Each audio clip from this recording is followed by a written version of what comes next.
கொஞ்சம் வருடங்களுக்கு முன்னாடி இந்த ஆல்பம் சாங்ஸ்லாம் கொடி கட்டி பறந்த காலம்னே சொல்லலாம். அப்படி தமிழ்நாடு ஃபுல்லா ஃபேமஸ் ஆன ஆல்பம் சாங்ஸ் தான் இந்த வீடியோல பார்க்க போறோம். உங்களுக்கு எந்த ஆல்பம் சாங் ஃபேவரட்னு கமெண்ட்ல சொல்லுங்க. 8th பிளேஸ்ல கண்ணுக்குள்ள நிக்கிற என் காதலியே சாங் தான் இருக்கு. கண்ணுக்குள்ள நிக்கிற என் காதலியே உன்னை விட்ட. 7th மை போட்ட கண்ணால சாங். மை போட்ட கண்ணால கட்டி இழுத்து. 6th டிஜே பாடின முட்டு முட்டு சாங்.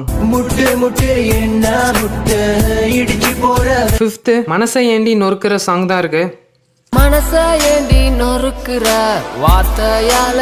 4th டிஜே பாடின தேன் குடிக்க சாங். ஒளியாதே ஒளியாதே. 3rd என்னை கொல்லாதே சாங் தான் இருக்கு. என்னை விட்டு செல்லாதே இந்த நன்றி. 2nd என்னால மறக்க முடியவில்லை சாங் தான் இருக்கு. என்னால மறக்க முடியவில்லை அவனுக்கு வலிக. 1st பிளேஸ்ல அழகே அழகே சாங் தான் இருக்கு. கனவில் வந்த பெண்ணே நீயே நீ.